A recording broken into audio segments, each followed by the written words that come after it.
The silence of the forest. I had always thought of myself as someone who could handle solitude. I liked my own company. In fact, I thrived on it. The quiet moments after work when I could sit with a book, the long drives at night when the world felt asleep and the roads were mine, the hours spent fishing alone on the lake. These were my refuges from the chaos of life. So when the weight of the city started pressing down on me, the endless blaring horns, the chatter of co-workers, the phones that never seemed to stop ringing, I decided it was time to escape again. I didn't want just a weekend at the lake or a short hike near town. I wanted something deeper, a true disconnect. That's how I found myself driving toward a forest that the locals simply called quiet. That word stuck in my mind from the moment I heard it. Quiet, peaceful, still. It sounded exactly like what I needed. At least that's what I thought at the time. When I stopped at a small gas station a few miles from the trailhead, I asked the man behind the counter if he knew much about the forest. He was older, maybe in his 60s, with a beard that looked like it hadn't been trimmed in years. He looked up at me with tired eyes, and when I mentioned the forest, his expression shifted in a way I didn't immediately understand. "You're going up there?" he asked. "Yeah," I said, smiling like it was the most natural thing in the world. "Just a couple nights. Want some real peace and quiet, you know?" The man nodded slowly, but didn't return the smile. Instead, he said something I'll never forget. "You'll find quiet up there. More quiet than you want." I laughed, thinking it was a joke, but the way he held my gaze made the laugh die in my throat. There was no humor in his tone, no hint of sarcasm. Just a kind of resignation, like he was warning me, but knew it wouldn't matter. I brushed it off, finished filling up my tank, and drove on. But his words stayed with me, rattling around in my head as the miles slipped by. When I reached the trailhead, the air already felt different, cleaner, thicker. I stepped out of the car, strapped on my pack, and inhaled deeply. The smell of pine earth and moss filled my lungs. For a moment, I felt exhilarated. This was exactly what I had been craving. I set off down the trail. The forest rose around me like cathedral walls, tall pines stretching endlessly into the sky, their branches weaving together overhead like stained glass. Shafts of light pierced through in places, scattering on the forest floor, but most of the path was swallowed in shade. For the first hour, I told myself it was beautiful, but gradually I began to notice something odd. There were no birds, no insects humming, no rustle of animals in the brush. At first, I told myself it was just a quiet afternoon. Maybe the wildlife was napping, or maybe I had arrived at an unusual time. But the farther I went, the more wrong it felt. Forests are never truly silent. They are live, always breathing, always moving. Yet here, it was as if life itself had been drained away, leaving only the trees and me. I paused once, leaning against my hiking pole, and realized I could hear nothing but the sound of my own breath. Even my footsteps seemed muted, dampened by the thick moss beneath. That silence stayed with me the rest of the day as I hiked deeper. It was so complete, so consuming, that it began to play tricks on me. My ears strained for the smallest sound, desperate to find something, anything, that proved the world around me was still alive. A twig snapping, a crow cawing, the hum of a mosquito. But nothing came. By the time I set up camp that evening, my nerves were already frayed. I built a fire, small but steady, and sat in front of it as the sky dimmed to twilight. Normally, the woods at night come alive with sound, frogs croaking, crickets chirping, owls calling from the branches. But here, nothing, only the soft crackling whisper of the flames. I tried to comfort myself with the thought that maybe I had finally found what I came for, true silence. But the longer I sat there, the less comforting it felt. It wasn't the peaceful silence of a library or the calm stillness of a snow-covered field. It was heavy, suffocating, a silence that pressed in from all sides, as though the forest itself was swallowing sound whole. At one point, I clapped my hands together just to break it. The sound was sharp in the moment, but it didn't echo, didn't linger. It was gone as soon as it came, eaten alive by the air. That night, lying in my tent, I couldn't sleep. My body was exhausted, but my mind refused to rest. Every time my eyes drifted shut, a jolt of fear shot through me, pulling me awake again. I told myself it was just nerves, just the adjustment to being out here alone. But deep down, I knew it was something else. The silence wasn't natural. It wasn't right. It felt aware, as if the forest itself was listening. I lay in the sleeping bag, staring at the thin nylon ceiling of the tent, listening. My ears had become painfully attuned to every tiny shift in the night, every brush of wind, every creak of a branch.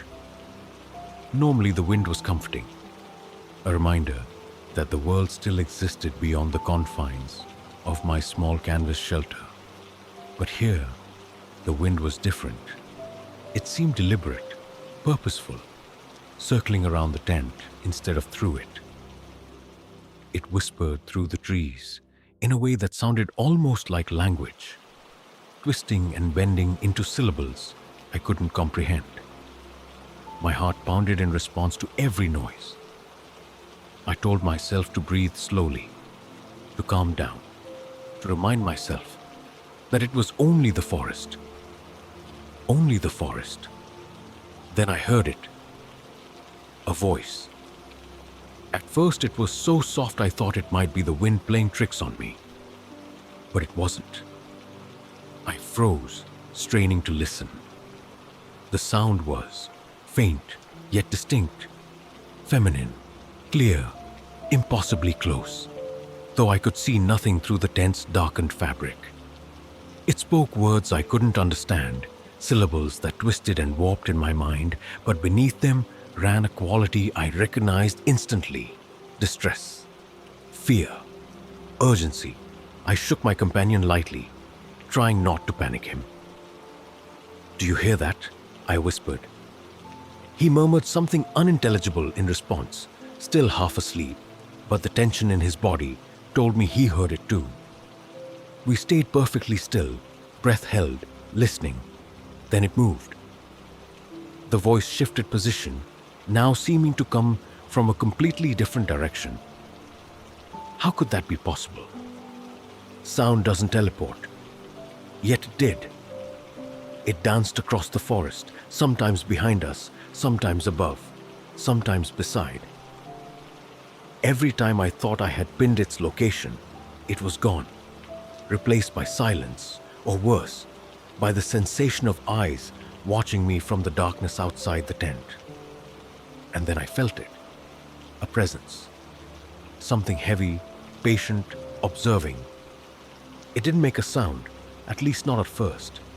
It was a weight pressing down on my chest, a vibration in the ground beneath me. Subtle at first, like the faint echo of distant thunder. My companion shifted beside me, and I felt the tremor respond as though it knew we had moved.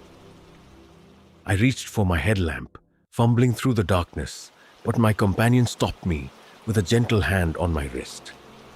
"Don't," he whispered. "If it knows we're awake, it will come closer." Even as he said it, The footsteps began, soft, measured, circling the tent in a wide arc. Leaves and twigs snapped underfoot with unnatural precision, as though someone or something knew exactly where to place each step. The sound never varied, never faltered, as if it were being played on a loop. I wanted to call out. I wanted to shine the light, to confront whatever was out there. But my instincts screamed otherwise.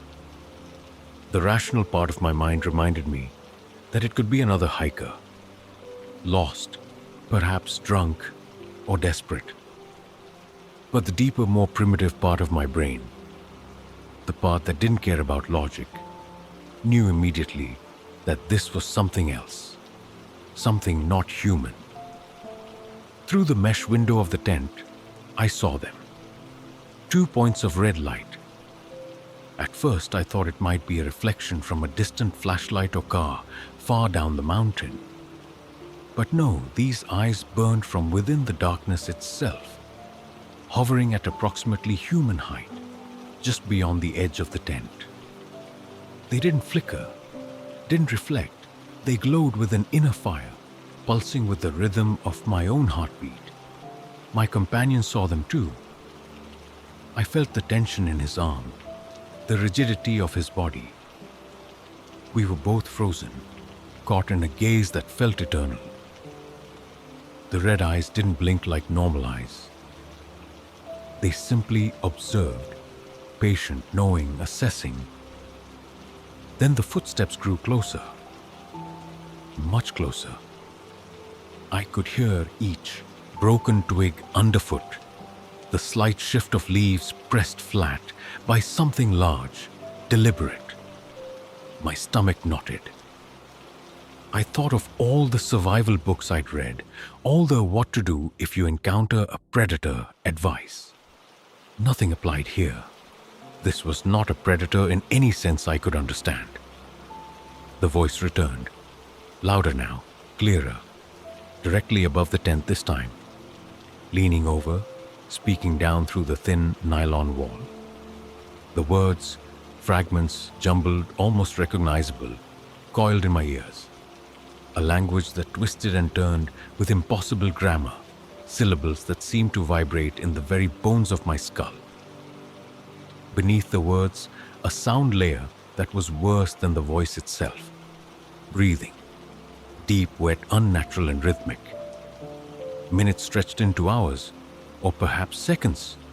Time became meaningless.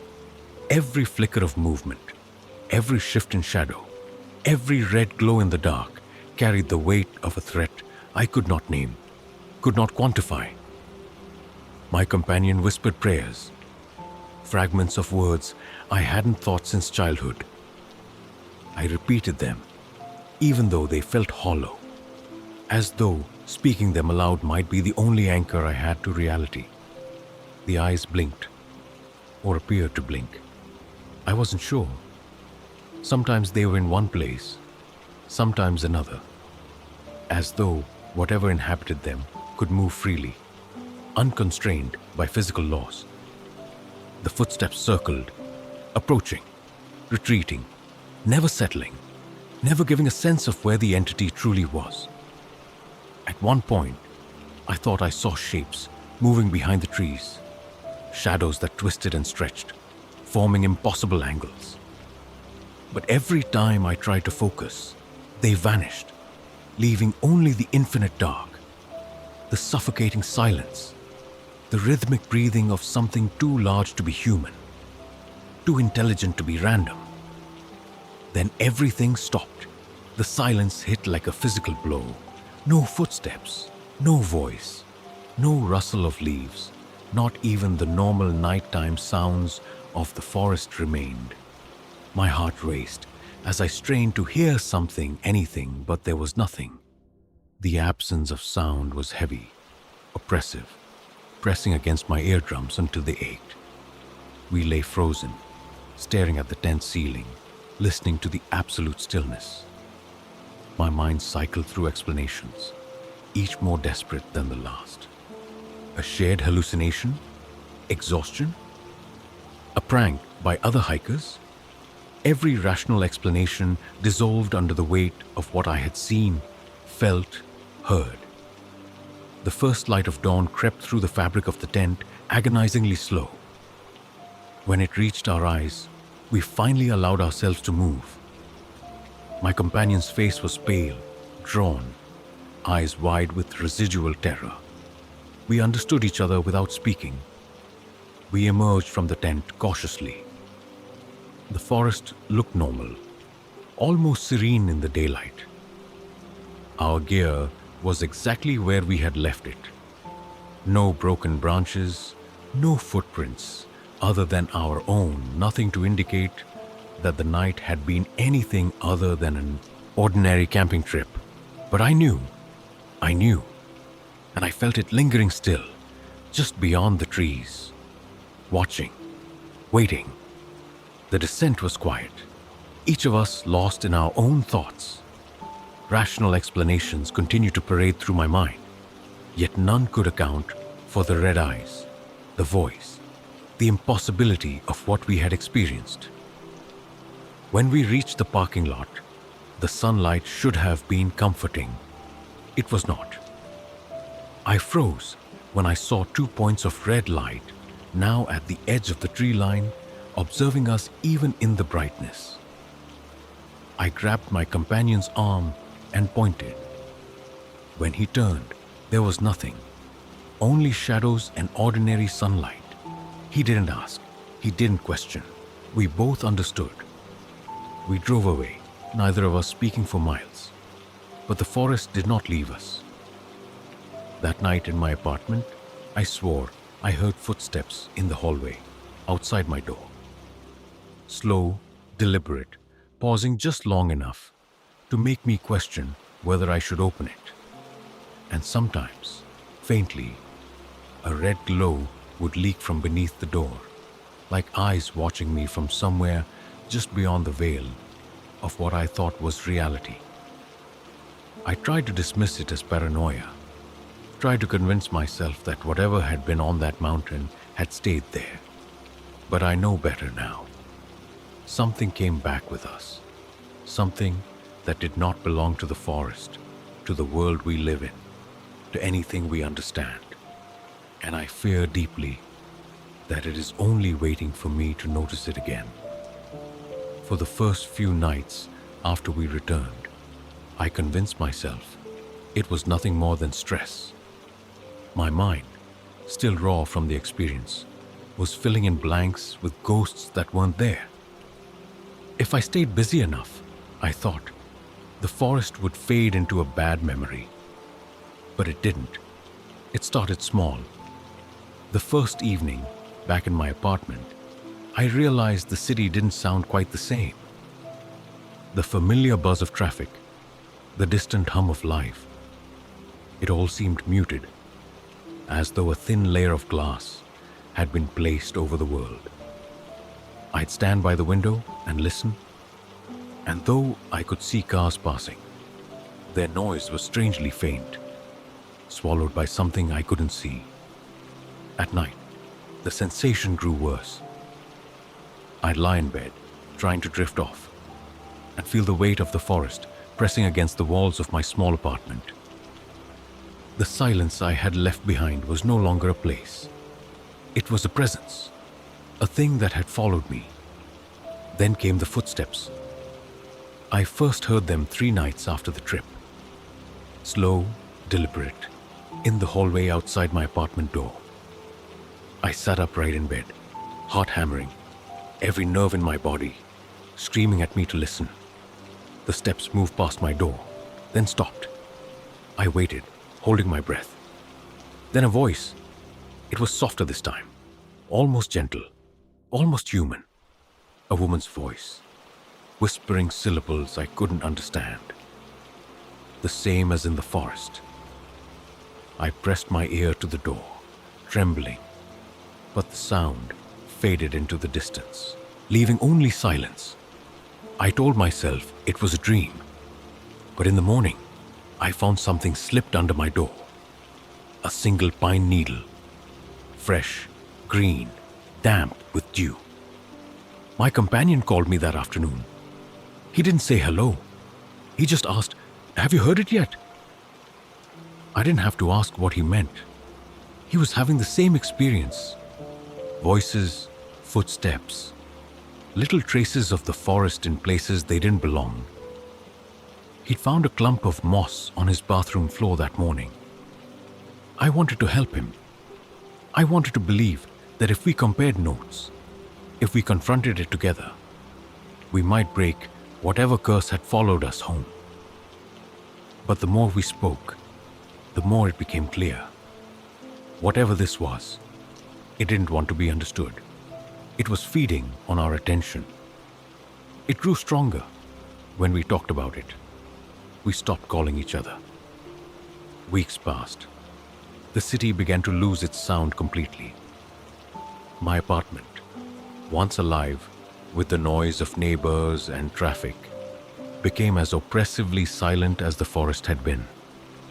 The silence moved with me, swallowed everything. I'd turn on the TV and hear only a faint hiss. My phone would vibrate but produce no tone. Conversations on the street looked like pantomimes, people's mouths moving but no words reaching my ears. And then the red eyes returned. The first time, I saw them reflected in the dark screen of my turned-off television. Two glowing points, steady and patient, hovering just behind me. I spun around, heart pounding, but the room was empty. Another time, I caught them in the window glass, as if someone was standing just outside on the fire escape, watching me. When I threw the window open, the eyes were gone, leaving only the damp smell of pine and moss drifting in on the night air. Sometimes, in my sleep, I feel a hand pressed lightly against my chest. Not threatening, not violent, just a reminder. As if it's making sure I haven't forgotten it. As if it wants me to know that I'm still being listened to. I've tried to leave. Tried to escape the city, move states, even go back to the forest to return, whatever this is. But it doesn't matter. The silence comes with me now. Planes, trains, crowded streets. All of them fall quiet when I enter. Like the forest stretching itself through the seams of reality. I don't know what it wants. I don't know if it's waiting for something, or if this is the thing itself. The waiting, the watching, the endless stillness. Sometimes I think about the old man at the gas station, the one who warned me. His words echo differently now. You'll find quiet up there, more quiet than you want. He knew. He'd seen it before. Maybe he carries it too. I've started keeping the lights on at night, though it doesn't help. I hear the voice sometimes, right at the edge of sleep, speaking its impossible language. I can't translate it, but I feel its meaning. It's telling me that silence isn't empty. Silence is full of listening, full of eyes, full of waiting. And sometimes, God help me, I speak back. I don't know why. Maybe it's curiosity, maybe resignation. But on the nights when the footsteps pause outside my door, when the breathing slows to match my own, when the red eyes flicker in the glass of my phone, or my TV, or the darkened window, I whisper into the stillness. What are you? It never answers. Not directly, but sometimes. When the city goes completely quiet, when even my own heartbeat feels muffled, I think I hear something just beyond the edge of sound. A whisper that isn't mine. It says my name, and I realize too late that I didn't find the silence. The silence found me.